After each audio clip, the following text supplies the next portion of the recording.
Bonjour à tous et bienvenue dans cette nouvelle vidéo, ou plutôt bonsoir parce qu'il est actuellement presque minuit. Il fait 32 degrés,3 dans mon salon. Je suis en train de mourir, mais je vais tout de même vous parler de ma dernière lecture de Lionel Brabant, Un monde meilleur. Donc ça faisait partie de ma palle sur la souffrance au travail. Je sais que j'ai des pales très joyeuses et j'en suis bah, pas vraiment désolée parce qu'en fait c'est aussi bien de traiter des sujets sérieux de temps en temps. Donc là, c'est un roman du coup de Lionel Brabant, je me répète. Et donc il y a 289 pages. Concrètement, ça parle de l'histoire d'un homme, j'allais dire un jeune homme, il a 46 ans, donc il n'est pas vieux, mais il n'est pas jeune non plus, nommé Émilien. Émilien, donc c'est un serveur dans un bouchon, il vit à Lyon, c'est un serveur dans un bouchon lyonnais. Et dans ce bouchon lyonnais, bon bah ça se passe bien, son patron s'appelle Louis, il a un petit jeune aussi qui fait des extras avec lui qui s'appelle Esteban, voilà concrètement tout va bien, il a une petite amie prénommée Sylvie, et c'est là que l'intrigue commence, enfin l'intrigue, que l'histoire commence. Alors il s'avère que Sylvie va le quitter, je crois qu'elle le quitte pour un autre, bon bref, elle le quitte. Et comme Sylvie le quitte, il va devoir trouver, il va très mal vivre la chose. Et donc il va continuer à avoir certains rituels. Alors il va essayer d'être très discret dans son boulot et ne parlera pas forcément de sa rupture avec Sylvie, mais il va quand même continuer certaines routines. Notamment, il avait l'habitude avec Sylvie de jouer au loto. Et donc ils ont des numéros fétiches, etc., qui rappellent leur histoire. Et il joue au loto et cette fois-ci, il gagne. Et en gagnant au loto, donc c'est un homme qui est très travailleur, qui est pas très matérialiste d'emblée. Et donc il va décider, je crois qu'il gagne 3 millions, il va décider de faire quelque chose de bien avec cet argent. Donc c'est tout à son honneur. Et donc il va commencer à vouloir aider des associations. Et finalement, d'après ce qu'il... au fil de ses recherches, il se rend compte qu'aucune association ne lui convient pour... en fait, il veut créer un monde meilleur. Et aucune association ne lui convient parce qu'il y a toujours quelque chose de social ou d'écologie qui ne convient pas. Pareil, il va chercher à faire des placements pour fructifier son argent. Et ça va être très compliqué d'avoir des revenus décents et une bonne rentabilité, dans le sens où la plupart on va dire des revenus passifs peuvent être liés à de l'exploitation humaine, par exemple, ou à de l'exploitation de nos ressources, enfin, de l'environnement. Bref, et donc après, il finit par chercher. Donc il va trouver un gestionnaire de patrimoine qui va l'aider un petit peu déjà à rentabiliser son argent et à donner sa part de façon un petit peu insidieuse à Sylvie, son ex, puisqu'il considère que c'est un peu grâce à elle qu'il a gagné. Et donc voilà, après il continue à travailler tranquillement comme serveur dans son bouchon lyonnais. Et puis bon, bah, la vie suit son cours. Et puis à un moment donné, il apprend que... alors c'est, je pense, inspiré d'histoires vraies, mais je pense pas que les noms soient réels. Il y avait un homme dont j'ai oublié le nom, qui en fait était un manager de chez France Télécom qui a entraîné le suicide de plusieurs salariés, dont deux personnes qui vont être médiatisées, etc.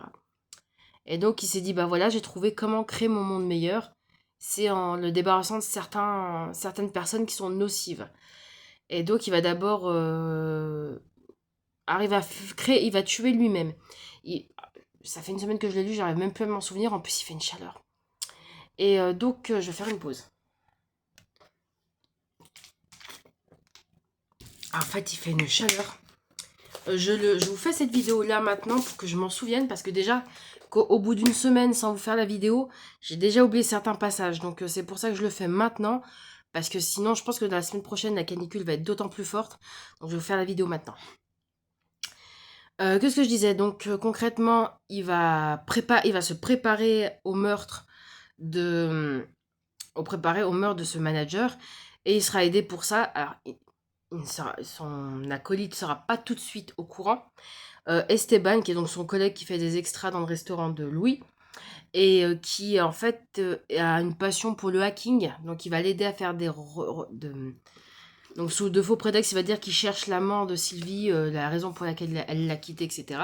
Donc il va lui donner des noms, et puis parmi ces noms, il y aura je retrouve le nom, sa fameuse cible en fait. Richard Bernardier. Je sais pas si c'est un vrai nom qui existe, mais en tout cas, voilà. Et donc, pour ce faire, donc ils vont faire, ça va être un travail de longue haleine, donc il va finir par se préparer, s'entraîner à poignarder correctement, sachant qu'il n'a pas forcément de notion, il n'a jamais tué personne, il n'a jamais agressé personne. C'est un homme tout à fait pacifiste, tout à fait charmant. C'est celui qu'on dirait dans les infos, bon, on comprend pas, il disait toujours bonjour, ce qui est un peu le cas. Donc voilà, avec son gestionnaire patrimoine, ils vont créer une société écran, ils vont faire plein de trucs, vraiment plein de trucs, c'est vraiment bien ficelé cette histoire. Donc ils finissent par découvrir que ce fameux Richard, c'est ça, a une maîtresse et donc ils vont le tuer en sortant, enfin au moment où il sort de chez sa maîtresse. Enfin, il va le tuer en sortant, quand quand ce sera en sortant de chez sa maîtresse. Donc après, bon bah c'est médiatisé un petit moment.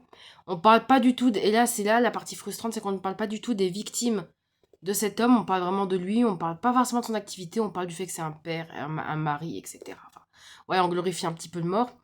Et donc, ce qui va un peu le frustrer. Et puis là, il va partir à la recherche de sa seconde cible.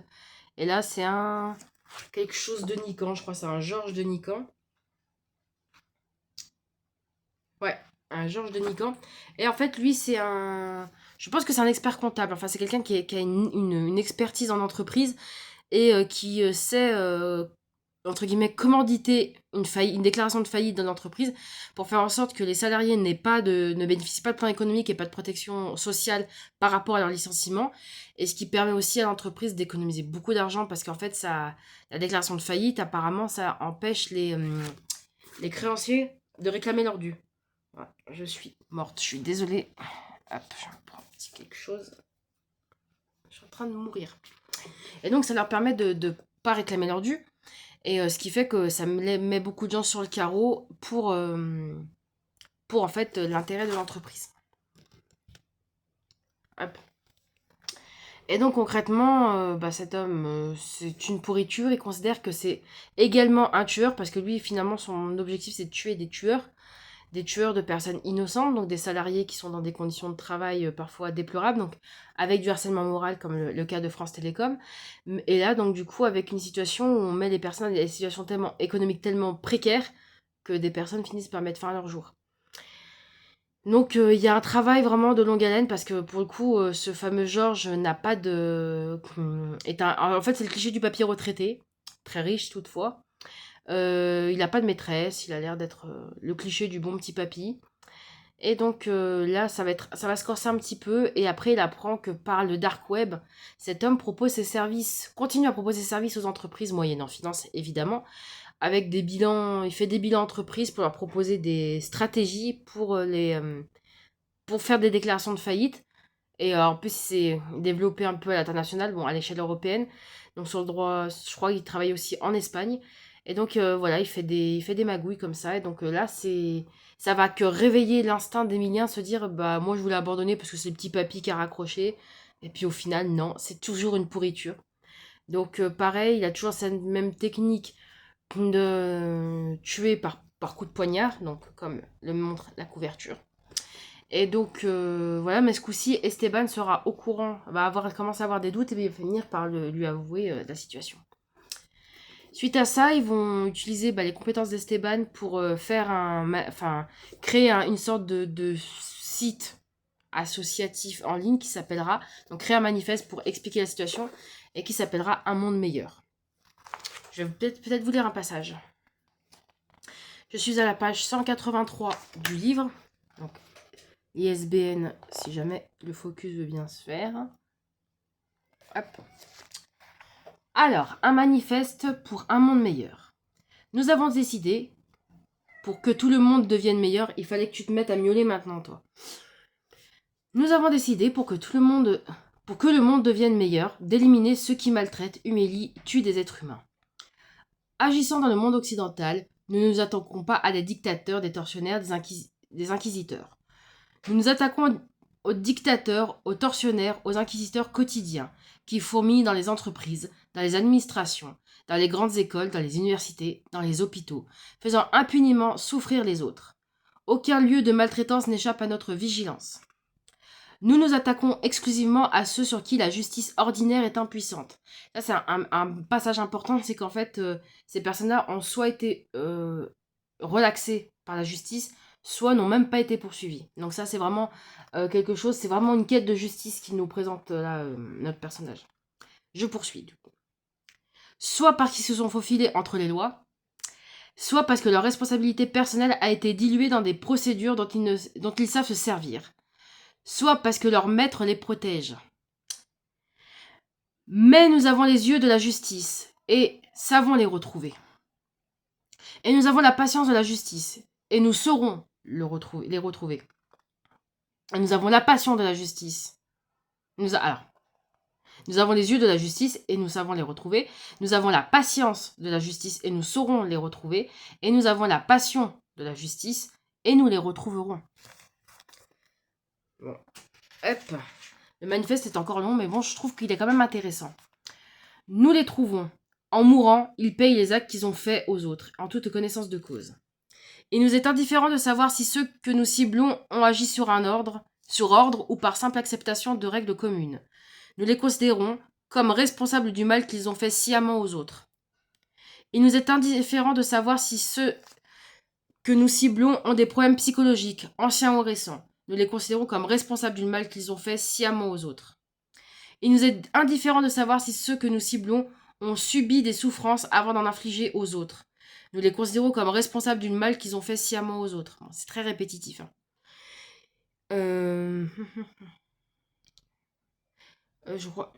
Il nous est indifférent de savoir si ceux que nous ciblons ont eu l'impression de faire leur devoir, de remplir leur fonction, d'assumer leur pouvoir.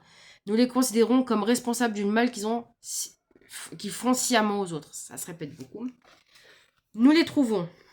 En mourant, ils payent les actes qu'ils ont fait subir aux autres, en toute connaissance de cause. Nous nous attaquons exclusivement à ceux qui font directement du mal aux autres. Nous n'ignorons pas que d'autres, au-dessus, donnent les ordres qui sèment le mal. Mais nous voulons que, partout dans nos contrées, tous ceux qui font sciemment du mal aux autres se sentent perpétuellement menacés. Que les donneurs d'ordre ne trouvent plus de bourreaux à leurs bottes pour les faire appliquer. Nous voulons que les porteurs du mal quotidien se sentent en danger, à chaque heure de chaque jour, toute leur vie. Nous voulons que les opprimés, les maltraités, les souffrants, croient chaque jour en un monde meilleur. Ceux qui partagent notre idéal savent comment nous rejoindre. Que ceux qui veulent un monde meilleur nous rejoignent. Que ceux qui veulent un monde meilleur s'arment des yeux de la justice, de la patience de la justice, de la passion de la justice. Que ceux qui veulent échapper à nos armes, à notre colère, que ceux qui veulent échapper à notre justice, que cela cesse de faire du mal aux autres. Qu'ils témoignent publiquement qu'ils arrêtent de faire du mal aux autres, qu'ils nous disent qu'ils arrêtent définitivement de faire du mal aux autres. Nous jugeons l'arbre à ses fruits et l'intention à ses actes. Nous voulons un monde meilleur, nous tuons pour un monde meilleur. Hop. Excusez-moi, je ne pleure pas, je transpire juste des yeux, du visage, de partout.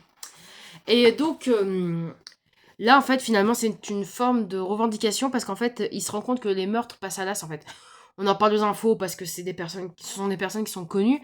Et après, ça passe à l'acte et en fait, leurs actes passent à l'as. Donc, en fait, on n'arrive pas à faire une corrélation et même indiquer une causalité entre leurs actes passés et leur assassinat cruel. Et c'est ça que Émilien veut remettre en état de cause. Et là, c'est la partie, on va dire, certains diraient dystopique. Moi, avec mon parcours, je dirais plutôt utopique, où il va avoir du coup une vague de meurtres, d'assassinats sur des personnes qui ont maltraité, qui ont violenté, qui ont fait du mal en fait, des personnes qui ont fait du mal dans le monde du travail, qui va pousser les autorités à créer de nouvelles lois pour renforcer la protection des salariés. Et ce que je trouve très intéressant dans ce passage-là, c'est qu'en fait, c'est la peur qui a été mobilisatrice de nouveaux droits. Et ça fait vraiment écho à la France du 19e siècle, où c'est parce qu'on a séquestré des propriétaires terriens ou des patrons d'entreprise, notamment des patrons d'usine, qu'il y a eu qu'il y a eu une évolution du code du travail, qu'il y a eu des lois pour protéger les salariés. Il faut quand même se rappeler que le code du travail, il s'est pas fait en un jour et il s'est pas fait par pure philanthropie. Il s'est fait d'une part pour protéger les salariés, mais à travers cela, il y a aussi cette démarche de protéger aussi l'employeur. Parce que disons que quand on est dans un système qui est très inégalitaire, et malheureusement parfois on y revient surtout ces dernières années, quand un système est trop inégalitaire, il devient injuste, à juste titre. Et ce qui fait que quand il y a ce sentiment d'injustice, il y a une perte de cohésion sociale, il y a une perte, il y a une exclusion sociale des personnes qui se sentent lésées dans ce système. Et ces personnes-là, quand elles considèrent qu'elles ne font plus partie du système, vivre en marge de la société, ça indique aussi de ne plus en respecter les règles. Et c'est comme ça qu'on arrive à des actes de violence envers des supérieurs, parce que justement, c'est pour certaines personnes l'unique recours qu'il leur reste pour faire exprimer leur souffrance et surtout pour faire valoir, pour finalement sanctionner ce qu'ils ont subi. Et c'est bien pour ça qu'il est important de créer des lois et de les faire respecter et de s'assurer et de défendre ses droits. Parce que malheureusement, dans une société où si on ne se bat pas pour ses acquis sociaux, on peut très aisément les perdre.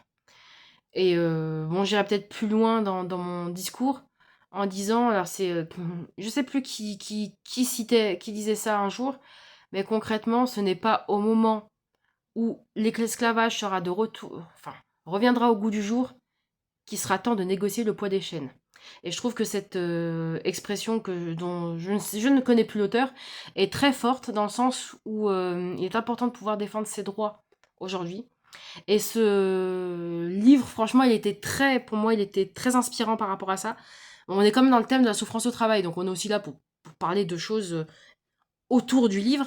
Et en fait, il nous montre bien que c'est une politique, malheureusement, quel que soit le côté dans lequel on se passe, c'est une politique de la peur.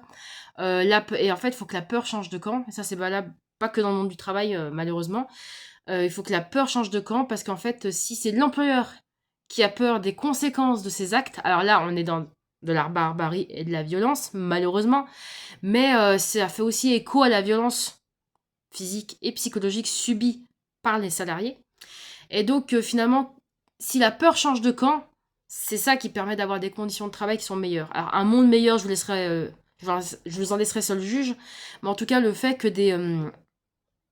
des personnes aient peur des conséquences de leurs actes, et ça, malheureusement, dans le livre, les conséquences de leurs actes, c'est de se faire tuer. Mais que si on avait une... Après, je pense qu'on manque aussi de personnel de partout, hein, que ce soit dans la justice, dans l'inspection du travail, dans les syndicats. On manque de moyens, surtout. Mais voilà, si on manquait pas de tout ça dans tous ces domaines-là, le code du travail serait plus appliqué, il y aurait moins de manquements de la part des employeurs. Et donc, en fait, finalement, si les employeurs avaient peur des conséquences de leurs actes, parce que le problème, c'est qu'il y a beaucoup de situations où les personnes agissent en toute impunité. J'aurais plein d'exemples à vous citer, que ce soit à titre personnel, mais aussi, on va dire, dans mon entourage large, dans mon milieu d'exercice, etc. Où, en fait, il y a des personnes qui agissent en toute impunité. Et c'est comme ça que le sentiment d'injustice naît. Et le problème, c'est que pour l'instant, on va dire que le poussin est dans l'œuf. Mais un jour, s'il y a trop d'injustice dans notre système, malheureusement, je pense que la réponse sera de la violence. Et ça, c'est pas souhaitable, en fait. Donc concrètement, la morale que donne ce livre, c'est que finalement, les choses ne s'améliorent que quand on a une peur des conséquences. D'ailleurs, je pense que vous comme moi, respections la loi parce qu'on a peur des conséquences inhérentes à l'infraction de cette loi, à la violation de la loi. Pour poursuivre, donc du coup, ça c'est vraiment... Moi, j'ai trouvé très inspirant, je vous recommande de cette lecture et en faire votre propre opinion, parce que mon opinion reste mon opinion, mais je voulais vivement vous le recommander, ce livre. Vraiment, je l'aime beaucoup. Donc concrètement, ce qui se finit par se faire, ce coup-ci, c'est Esteban qui lui demande une faveur. Il apprend qu'une une directrice d'usine textile, donc qui fabrique des vêtements, exploite donc du coup de la main-d'œuvre migrante, de la main-d'œuvre sans papier, qui lui permet de la sous-payer, de la maltraiter. Parmi ces main-d'œuvre-là, il y a une jeune femme qui sera enceinte et qui va du coup commencer à avoir des soucis sur son lieu de travail du fait de sa grossesse. Et puis donc cette femme-là, la dirigeante, pour ne pas avoir à avouer et en assumer les conséquences du fait qu'elle emploie de la main-d'œuvre sans papier et non déclarée, ne va pas forcément porter assistance à sa salariée, son employé. Et donc voilà, jetée à plusieurs centaines de mètres de l'hôpital. Et donc cette femme finira par décéder des suites de sa complication. Et donc ça, c'est une demande d'Esteban pour Emilien.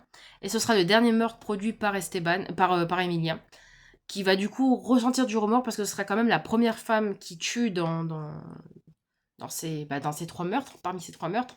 Et donc, c'est ce qui va aussi sceller la fin de Un monde meilleur, même si, on va dire, par un système de reprise, etc., de republication, le collectif Un monde meilleur va continuer à exister sans lui. Et au départ, il essaie de faire des communiqués pour dire que voilà, faut stopper la violence. Et puis au final, il se dit qu'il a créé quelque chose et maintenant que cette chose peut vivre sans lui. Et donc lui, il finit par couler des jours heureux. Il va aussi avoir un éveil. Bon, ça, c'est secondaire pour ma part dans le livre, mais il y a quand même des chapitres consacrés à l'éveil sensuel d'Emilien, qui va du coup rencontrer une escort girl dont à laquelle il va s'attacher et avec laquelle il va finir par avoir quasiment une vie de couple. Et donc finalement à la fin tout va pour le mieux dans le meilleur des mondes, entre guillemets. Ah oui, c'est un monde meilleur. Et donc concrètement à la fin, leur projet, c'est que concrètement l'argent vient parce qu'il y a quand même des dividendes par rapport aux placements qui ont été faits. Ils décident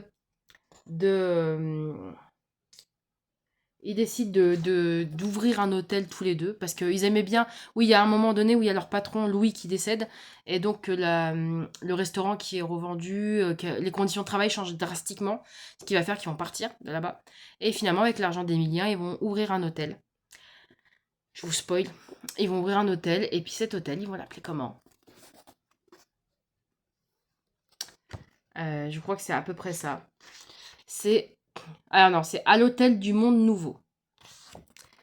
Voilà. Donc concrètement, ce livre qui fait que 289 pages, donc moins de 300 pages, donc un livre relativement court, est vraiment pour moi, très enrichissant.